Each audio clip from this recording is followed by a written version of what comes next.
My father had already been in exile once in his life during when his father was deposed.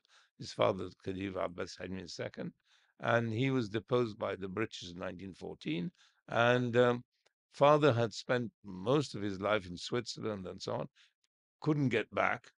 So he thought, now that I'm back, I don't want to go out again because last time I spent so much time abroad, and I might not survive that and it might not come back at all. So but in the end, there was court case and so on. So they had a hard time, and they eventually left as well. And it must have been very difficult for you and your sister to be apart for 5 years from your father. Yes, Were you that also, was there's your no. mother also away The from mother you? managed to come out twice on holiday. So we saw mother twice on holiday during those 5 years. Because that's a very young age for It's you. it's a very young age. We were again blessed by our relatives, the uncle and aunt that I mentioned, who looked after us wonderfully. I mean, we were just second family. It was wonderful. They Thank really God for looked them. after us Absolutely. very, very well. So we weren't missing anything, Yes, except, of course, our real of parents course. were also in difficult circumstances, so that this was a worry.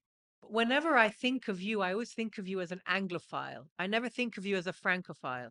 Oh no, I am. Yeah, So you consider yourself a bit of both. I'm a chameleon. You're a I chameleon, depending in on where in you in are. France, I'm French, Yes. and I'm blessed with the fact that I have this gift. I can feel completely at home almost anywhere, I think.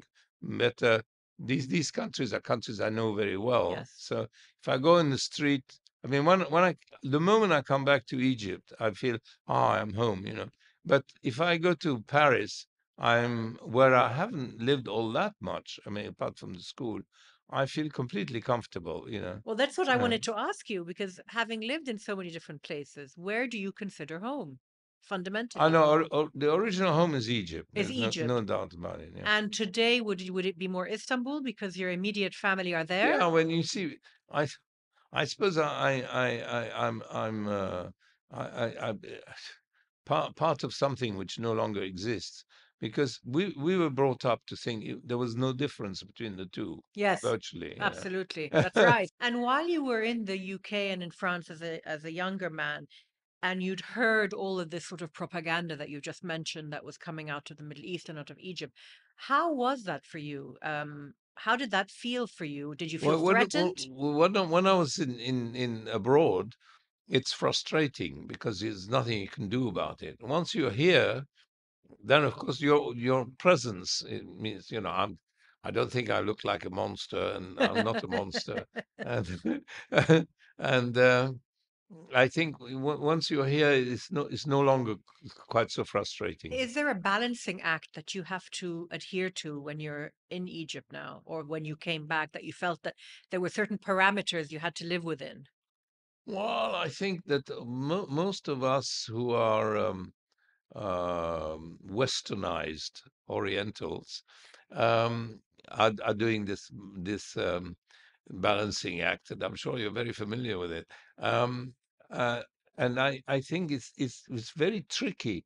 And I always think that people who marry foreigners, um, it's very difficult for the foreigner, because the foreigner doesn't quite get the balance right. It looks as if we're very westernized, but actually we have some hang-ups about So this we and have that. more gray And zones. you're never quite sure, if you're a foreigner, Hmm. where the line is drawn. Yes. And it's tricky, but And it comes naturally to us. of Yeah, course, yeah. you're able to sort of put on a different coat if you like, Yes, yes. and then take it off if you need to.